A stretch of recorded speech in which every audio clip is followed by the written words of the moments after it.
The newspaper stamps, which were required, were so heavy that it necessitated a 200% increase in the cost to advertise inside a newspaper. That's pretty hefty. Just to give you an example there, let's say a newspaper advertisement, which back then, of course, obviously they didn't have the internet, they didn't have a lot of the other things that here in the 21st century we have. Newspapers was how news usually spread.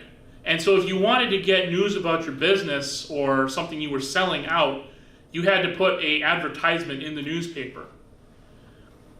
And a newspaper advertisement, let's say, for an example, it would cost $10.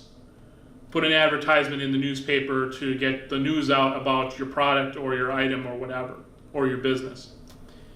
After the stamp tax, with a 200% increase, that's now $30. That's a pretty hefty jump, and it's going to hit some people's pocketbooks really hard. So you can understand that it would be very unpopular very quickly as a result.